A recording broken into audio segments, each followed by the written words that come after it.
4절 말씀, 한 주간 암송할 말씀입니다. 시편 11편 4절 말씀. 여호와께서 그 성전에 계시니 여호와의 보좌는 하늘에 있으며 그 눈이 인생을 통촉하시고 그 안목이 저희를 감찰하시도다. 시편 11편 4절 말씀 다시 한번 합니다. 여호와께서 그 성전에 계시니 여호와의 보좌는 하늘에 있으며 그 눈이 인생을 통촉하시고 그 안목이 저희를 감찰하시도다. 시편 11편 4절 말씀. 아멘. 오늘 본문의 말씀입니다. 마태복음 21장 1절에서 11절, 우리 신약성경의 34면이 되겠습니다. 마태복음 21장 1절에서 11절.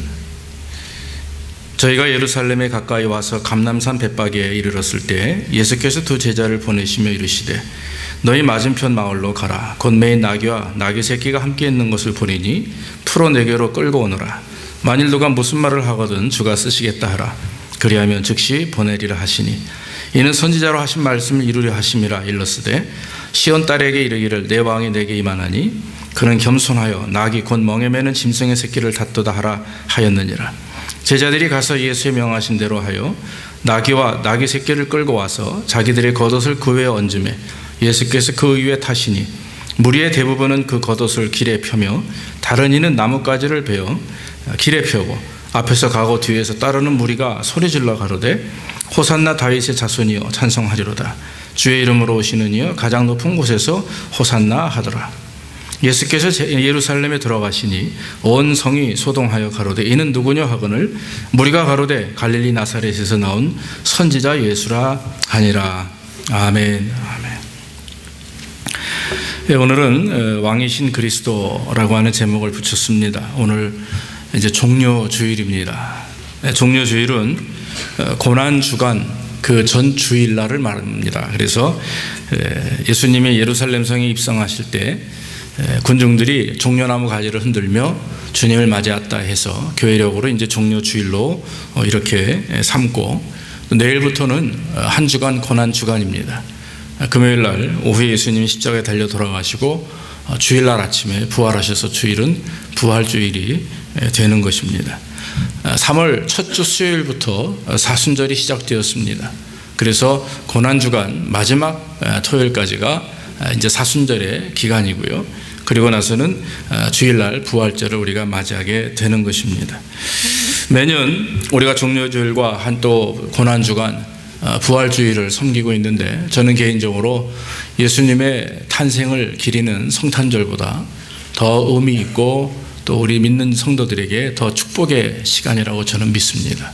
그래서 예수님께서 저와 여러분들의 죄를 위해서 십자가에 죽으시고 그리고 사흘 만에 3일 만이죠 부활하셔서 주일날 새벽에 참 하나님 부활하심으로 우리가 그 예수 그리스도의 부활을 믿고 또 우리도 주님처럼 부활할 수 있다라고 하는 그런 믿음과 또 확신을 갖도록 주께서 우리의 부활의 첫 열매가 되심을 하나님 앞에 감사를 드립니다. 오늘 성경의 말씀을 보면 예수님께서 이제 예루살렘 성에 입성을 하십니다. 그때 많은 군중들이 모여서 자기들의 겉옷을 땅에 펴며 또 종려나무 가지를 흔들며 그렇게 주님을 맞이합니다.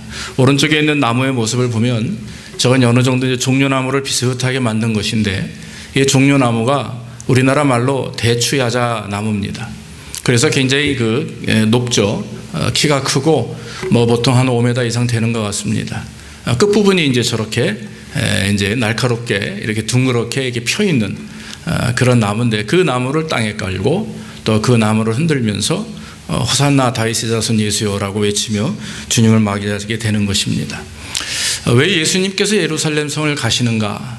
우리는 이 본문의 내용을 보면서 저는 한 세 가지로 나누어서 말씀을 묵상하기를 원합니다. 첫째는 왜 예수님께서 예루살렘 성에 들어가시는가라고 하는 것입니다. 왜 예수님이 하필이면 예루살렘 성 도시로 들어가셔서 예수님의 마지막 주간을 거기서 보내시려고 하는가 하는 것입니다. 그것은 예수님의 모든 백성들로 하여금 예수님이 구원의 메시아요 또 참 우리를 사랑하시는 평화의 주님이라고 하는 것을 모든 사람들에게 알리기 위함이라고 하는 것입니다. 여러분, 그동안 예수님께서는 3년 동안 공생의 기간 동안에 제자들에게 당신이 누군지를 말씀했습니다. 그리고 많은 사람들에게 복음을 증거하며 또 그 복음을 믿게 하기 위해서 병을 고치시기도 하고 또 죽은 자를 살리시기도 하고 또 말씀을 통해서 그 말씀을 듣는 사람들에게 은혜를 경험할 수 있도록 하나님이 역사하셨습니다. 그런데 예수님께서 이렇게 개인적으로 또 만나서 사람들에게 복음을 증거하고 또 예수님을 따르는 사람들에게 또 이런 역사들을 보이시면서 하나님의 사랑과 예수 그리스도가 이 땅에 오신 이유가 무엇인지를 늘 삶을 통해서 보이셨습니다. 그런데 이제는 마지막 한 주간을 그는 예루살렘 성에 들어가시는 것입니다. 비공식적인 그의 사역이 아니라 이제는 공식적인 사역입니다. 바클레이 주석가는 이렇게 말합니다. 예수님께서 예루살렘에 이렇게 공식적으로 들어가는 그 들어가심에는 그는 어떤 한 부분이 있는데 그게 뭐냐면 바로 유대 지도자들을 향한 그런 말이다. 그런 어떤 마음에서 그렇게 예루살렘 성에 입성하셨다 이렇게 말씀하고 있습니다. 자기가 하나님의 아들이며 또 자기가 메시아며 그리고 기름 부음 받은 자라고 하는 것을 주장하기 위해서 나아갔다라고 하는 거죠. 여러분, 이렇게 공식적으로 예루살렘 성에 들어가는 것은 굉장히 위험한 일입니다. 왜냐하면 그동안 예수님을 핍박하고 박해하던 제사장들이나 유대 지도자들은 무슨 수를 써서라도 예수님의 그런 문제를 참 파악해가지고 그걸 잡아서 감옥에 집어넣고 심지어는 죽이려고 이렇게 마음을 먹었던 자들입니다. 그런데 이제 정말 정정당당하게 당신께서 그냥 유대인의 왕으로서 이런 모습으로 예루살렘 성에 입성했다라고 하는 것은 죽음을 자초하면서 이제는 마지막 때에 정말 예수님이 누구며 또 예수님이 왜 죽어야만 되는지를 이제는 온 인류, 즉 제사장이나 유대 지도자들이나 모든 사람들에게까지 그 구원의 은혜는 포함된다라고 하는 사실. 너희도 예수 믿고 구원받고 너희도 나를 믿고 하나님을 믿음으로 말미암아 구원을 받아야 된다. 죄 가운데서 구원을 받아야 된다라고 하는 사실을 강하게 증거하기 위해서 예수님께서는 공식적으로 예루살렘 성에 입성했다라고 하는 것입니다. 사랑하는 성도 여러분, 예수님의 결단은 흑과 백 중에 하나입니다. 다시 말하면 회색이 아니라고 하는 거죠. 정정당당하게 주님 앞에서, 즉 하나님 앞에서 당신을 증거하며 많은 사람들에게 하나님께서 모든 자들에게 구원의 은혜를 주신다라고 하는 사실을 깨닫게 하기 위해서 하셨다라고 하는 것입니다. 예수님의 삶은 하나님에 대한 사랑과 순종의 삶입니다. 그 말은 하나님 앞에서 예수님은 전부를 얻든지 아니면 전부를 버리는 삶을 살았다라고 하는 거예요. 사랑하는 성도 여러분, 예수를 믿는 자라면, 바꿔 말해서 저와 여러분들이 예수를 믿는 자라면 하나님을 위해서, 그리스도를 위해서 전부를 얻든지 전부를 버리든지 둘 중에 하나를 선택해야 될 줄로 믿습니다. 그저 이것저것 양다리 걸치면서 이것저것 원하는 대로, 내가 느끼는 대로가 아니라 이제는 결단해야 되는 것입니다. 내가 주를 위해서 전부를 포기하느냐, 아니면 내가 주를 위해서 전부를 주님 앞에 내놓느냐, 아니면 반대로 다른 생각을 가지고 있느냐. 사랑하는 성도 여러분, 오늘 예수님께서는 그와 같이 자기의 목숨을 내어 맡기기까지 하나님의 말씀에 순종하면서 전부를 주 앞에 드립니다. 누구를 위해서입니까? 바로 저와 여러분들의 삶을 위해서입니다. 저와 여러분들의 생명의 구원을 위해서입니다. 그러므로 여러분, 우리가 주님을 따르는 신앙생활을 한다, 예수님을 본받는 삶을 산다라고 하는 것은 그저 예수님처럼 착한 일하고 좋은 소리하고 남들 기쁘게 하고 그저 가끔 예배 드리고 이게 아니라 전적으로 주님을 위해서 전부를 포기할 수 있는, 하나님을 위해서 얻든지 버리든지 둘 중에 하나를 결정하는 그런 삶이 우리에게 필요합니다. 사도 바울은 빌립보서 2장에 예수님의 희생에 대해서 이렇게 말씀을 하는 것입니다. 그러므로 예수님께서 종의 형체를 입으시고 사람과 같이 되셔서 십자가의 죽으심으로 죽기까지 복종하셨으니 그것이 바로 십자가의 죽음이다. 이렇게 사도 바울은 예수님을 향해서 주를 위해서 이렇게 증거하고 계시는 것입니다. 사랑하는 성도 여러분, 그러므로 저와 여러분들이 하나님 앞에 온전한 자로 또 죄 영등 능력을 경험하는 하나님의 백성으로 살기 위해서는 정말 예수님을 메시아로 구주로 섬기고 또 나아가서 하나님을 기쁘시게 하는 그런 삶이 되어야 된다라고 하는 것입니다.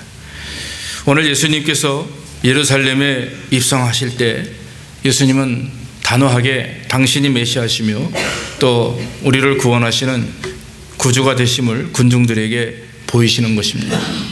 여러분, 그 당시에 예수님을 맞이하는 군중들이 얼마나 많이 있었는지 모릅니다.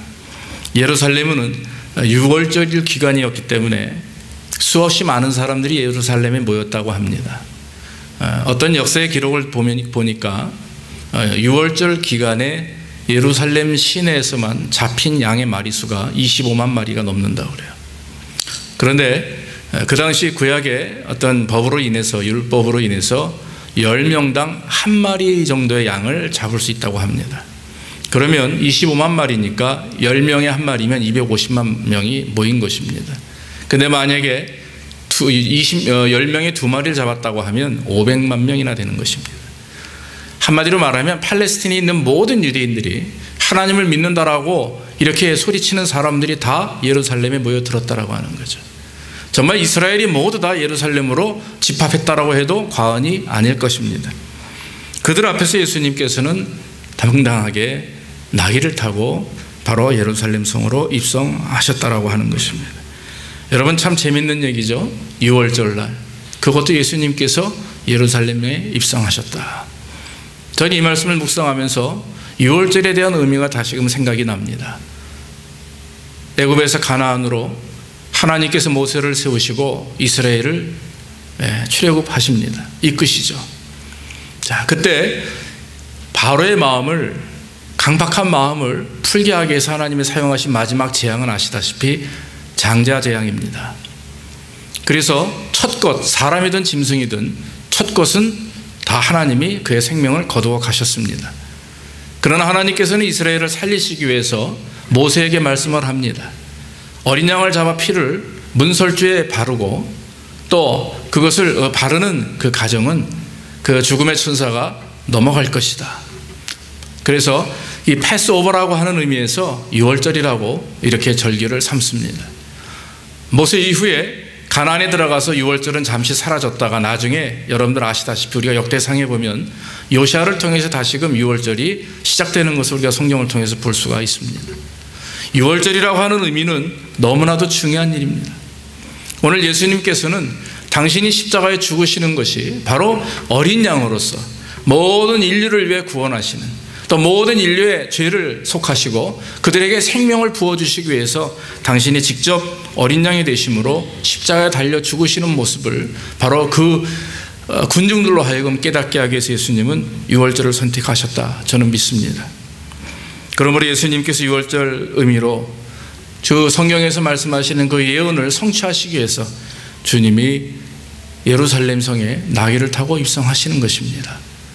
그런데 여러분, 우리는 또 한 가지 생각을 할 수가 있습니다. 왜 하필이면 예수님이 나귀를 타실까? 다른 운송수반이 많이 있었을 텐데, 말도 있을 것이고 낙타도 있을 것이고, 그런데 왜 예수님께서 나귀를 타셨을까? 여러분들 잘 아실 것입니다. 오늘 벳바게라고 하는 지역은 베단입니다. 베다니를 다른 말로 벳바게라고 이렇게 부르게 되었습니다. 그 베다니에서 예수님께서는 사람을 시켜서 나귀를 가져라 하셨습니다. 만약에 누가 물어보거든 주께서 쓰시겠다고 하라. 하나님의 은혜죠. 주님께서 미리 아시고 준비하셨으라 믿습니다. 자, 제자들이 나귀를 가지고 왔습니다. 근데 여러분, 그 성경이 뭐라고 그럽니까? 한 사람도 태워보지 않은, 한 번도 사람을 태우지 않은 나귀다, 이렇게 말합니다. 그것은 뭐냐면 성스러움을 말씀하는 거죠. 성경의 구약의 모습을 보면 하나님 앞에 제사를 드릴 때, 송아지를 드릴 때는 한 번도 코에 멍에를 꿰뚫지 않은, 사람을 위해서 일하지 않은 그런 송아지를 드려야 됩니다. 또 다윗이 법궤를 운반할 때 우리가 잘못한 것이었죠, 그것이. 그런데 그 법궤를 운반할 때 사용된 수레, 법궤는 수레로 운반하는 것이 아닙니다. 법궤는 제사장들이 어깨에다 짊어지는 것이, 그것이 율법이요 법이었습니다. 그런데 수레로 운반했는데 그 수레도 한 번도 다른 짐을 싣지 않았던 것입니다. 하나님께서는 사람들의 욕심이 들어가거나 사람들의 계획이 들어가거나 이런 것들을 원치 않으시고 정말 성스럽고 거룩한 것을 원하시는 것이죠. 그와 같이 하나님은 그렇게 거룩함으로 영광을 받으시기에 합당한 분이십니다.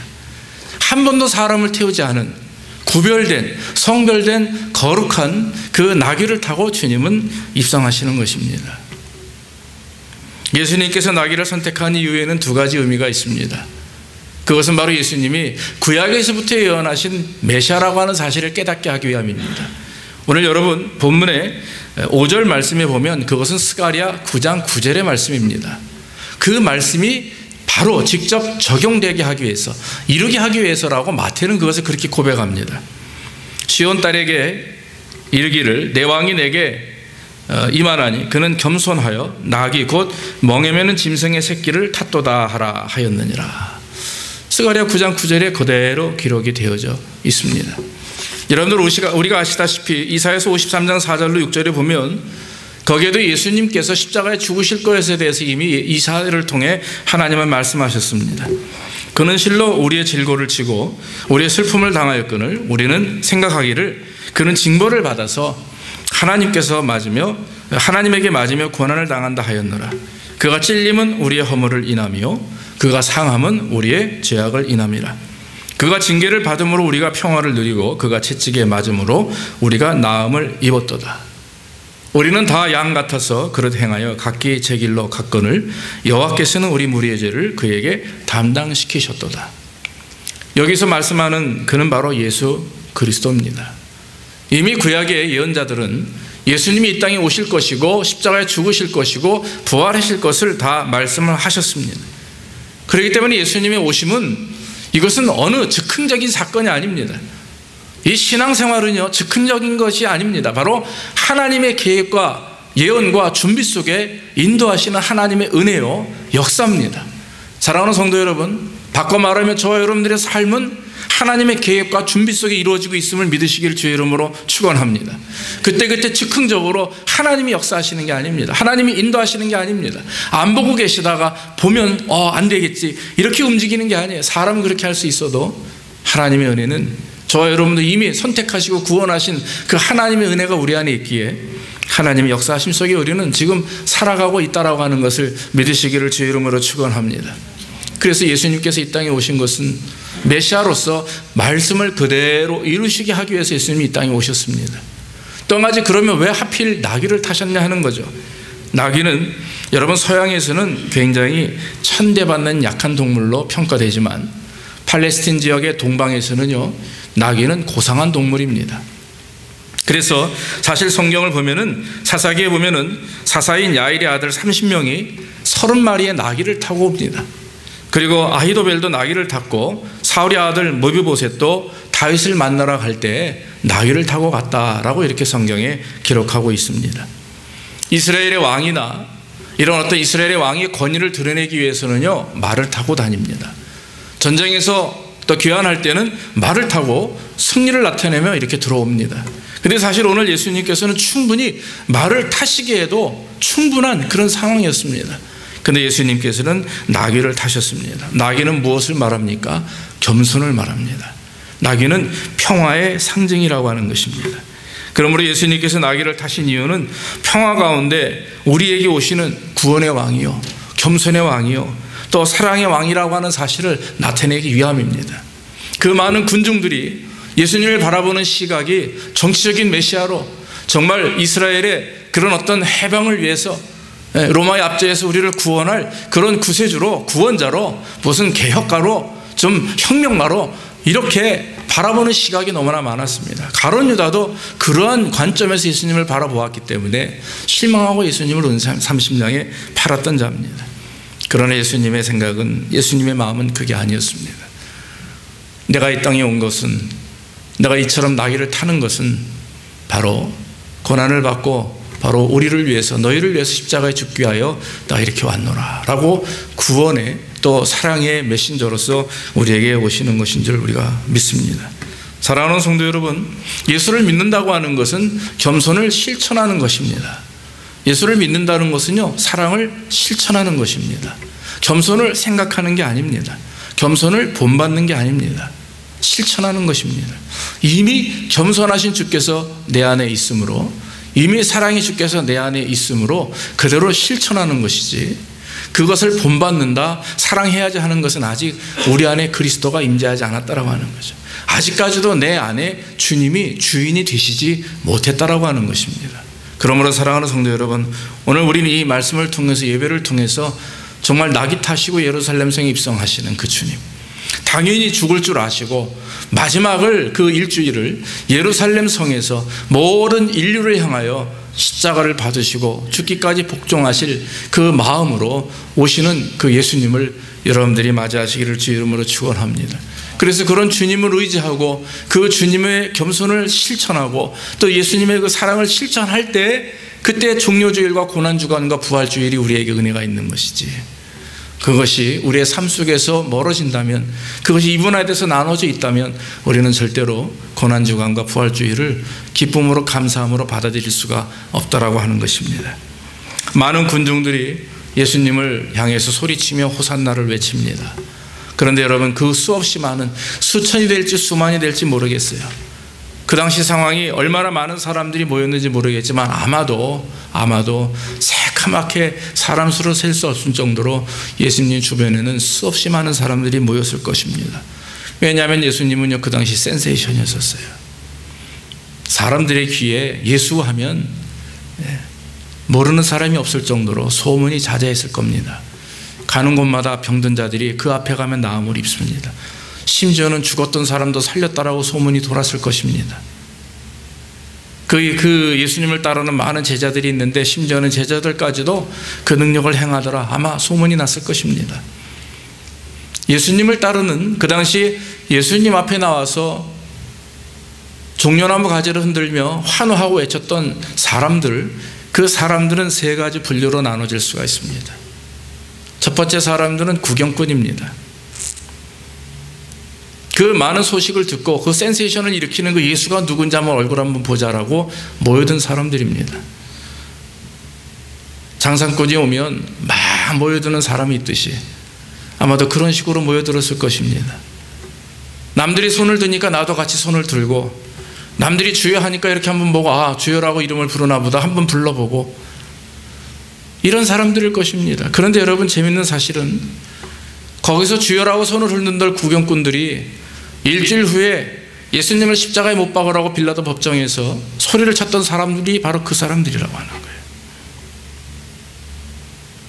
두 번째 사람들은 예수님에 대한 잘못된 이해를 가지고 온 사람들입니다. 정치적인 메시아로 알고 있는 사람들이에요. 정말 예수가 왜 우리 땅에 오셨는지를 모르는 사람들입니다.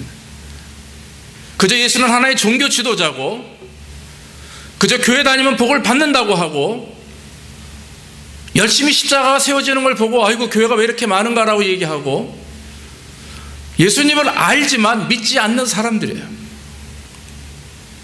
예수님에 대한 잘못된 생각과 시선을 가지고 그것이 믿음인 양 주님을 따르겠다고 헌신하는 사람들입니다.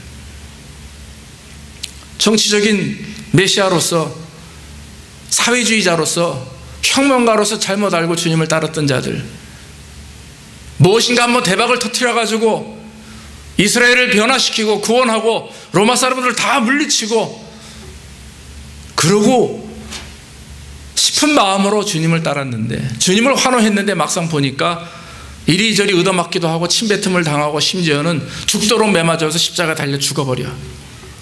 심지어는 예수의 제자들까지도 그런 예수님을 바라보며 뒤로 물러섰던 제자들이 있지 않습니까?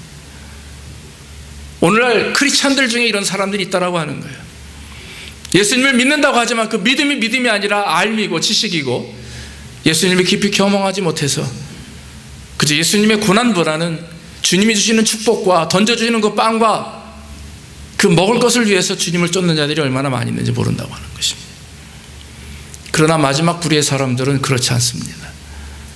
예수님의 제자들이나 또 예수님을 만났던 사람들, 예수의 말씀을 듣고 은혜를 경험했던 사람들, 또 예수님에게 고침받았던 병자들, 예수님을 위해서 목숨을 바치겠다고 헌신했던 자들은 주님이 예루살렘 성을 입성하실 때 오히려 호산나 다윗의 주님 나를 구원해 주소서라고 환호하기보다는 아마도 마음에 걱정을 가지셨을 겁니다.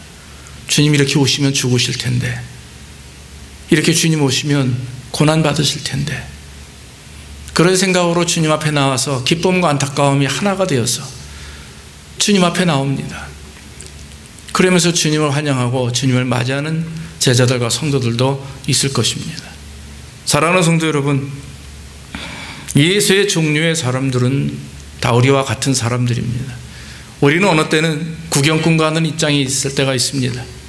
어느 때는 우리가 예수님의 고난보다는 주시는 축복을 기대하며 또 신앙생활을 할 때도 있습니다. 그러나 여러분, 가장 중요한 것은 예수 그리스도의 십자가의 고난을 기억하면서 이 종료주일은 주님 나를 구원하심을 감사합니다. 겸손의 왕으로 이 땅에 오셔서 나를 구원하시고 우리 가족을 사랑하시고 모든 인류를 구원하신 은혜에 감사합니다라고 이제는 우리가 그 예수님을 맞이할 때는 정말 기쁨과 감사함으로 한편으로 거룩한 주의 백성으로 주님을 맞이하는 역사가 있어야 될 줄로 믿습니다. 사랑하는 성도 여러분, 오늘 말씀을 통해서 예수님은 예루살렘성에 입성하십니다. 죽을 줄 아시고 예수님은 그것이 자기 인생의 마지막 한 주간임을 미리 아시고 예루살렘성에 입성하십니다. 어느 누가 죽기 위해서 이 땅에 왔고 어느 누가 죽음을 알면서도 중독을 각오를 하고 불 가운데 뛰어드는 사람이 몇이나 되겠어요? 아마 아무도 없을 것입니다. 그러나 예수님께서는 저와 여러분들을 구원해 위해서 우리를 축복하기 위해서 오셨고 또 구원하셨으며 또 그 구원의 은혜는 겸손과 사랑으로 말미암아 나귀를 타고 입성하시는 것처럼 구원받은 저와 여러분들도 주님을 본받아서 겸손과 사랑으로 주님 앞에 또 세상을 향해서 나아가야 될 줄로 믿습니다. 그러므로 종료주일은 그저 하나의 절기가 아닙니다. 고난주간 전주 주일로 끝나는 것이 아니라 예수 그리스도를 맞이함으로 말미암아 이제 여러분 내일부터 고난주간입니다. 예수님의 고난을 기억하면서 한 주간 금식하기도 하고 경건하며 또 세상과 또 메디아와 여러 가지 것들을 금식하면서 아마 여러분들 주님을 맞이하게 될 것입니다. 그럴 때 여러분 중요한 것은 내가 예수 그리스도를 어떻게 그동안 이해하고 있는가, 내가 예수님을 믿는 믿음의 신앙의 기초가 과연 무엇이었는가 다시 한번 되돌아보면서 고난은 주께로 나아가는 십자가에 달린 날개라고 말합니다. 여러분들 고난을 기쁨으로 받아들이기를 주의 이름으로 축원합니다. 예수님처럼 고난이 없는 부활은 없습니다. 부활의 은혜를 잊기 위해서는 우리는 고난을 받아야 됩니다. 그 고난이 삶 속에서 오는 여러 가지 방법으로 또 여러분들의 상황으로 오겠지만 그러나 문제는 그것을 감사함으로 받아들이고 예수님이 참 구원자며 메시아임을 깊이 깨달아 주님 앞에 순종하는 가운데 겸손함으로 또 거룩함으로 주님을 맞이하는 귀한 역사가 있기를 주의 이름으로 축원합니다. 기도하겠습니다. 사랑의 아버지 하나님 감사합니다. 오늘도 부족한 종을 통해서 하나님의 말씀을 증거할 수 있도록 인도하시니 감사합니다. 아버지, 우리의 삶을 돌아봅니다. 아버지 하나님, 겸손의 왕이신 예수님을 바라보게 하옵소서. 아버지, 순종하게 하옵소서. 믿고 따르게 하시고 우리도 겸손과 사랑으로 주님을 의지할 수 있도록 인도해 주옵소서. 아버지, 우리가 가는 길이 고난의 길이라 할지라도 감사함으로 받아들이게 하시고 삶에 어려움이 있다 할지라도 믿음으로 감당하게 하셔서 아버지 하나님, 고난이 있을 때에 부활이 있음을 믿고 깨닫게 인도해 주옵소서. 내일부터 고난주간입니다. 아버지 하나님, 월요일부터 토요일까지 아버지 새벽을 깨우며 주 앞에 기도하며 예배하기를 원하오니 하나님, 우리의 고난에 아버지 우리가 주님의 고난에 동참할 수 있도록 인도하시고 날마다 주님을 의지하며 나아갈 수 있는 우리의 삶이 될 수 있도록 인도해 주옵소서. 모든 말씀 예수님의 이름으로 감사하며 기도하옵나이다. 아멘. 우리 이 시간에 한번 다시 더 하나님 앞에 기도하겠습니다. 오늘 말씀을 통해서 예루살렘에 입성하시는 예수님을 한번 그려보면서 나귀 타시고 겸손하게 입성하시면서 또 한 주간 십자가에 달려 돌아가시기 위하여 죽기까지 복종하시는 그 주님의 고난을 기억하면서 우리도 주님 앞에 고난받고 또 참 부활의 경험할 수 있는 능력 있는 성도들 되기 위해 하나님 앞에 동성으로 기도하겠습니다. 사랑의 아버지 하나님,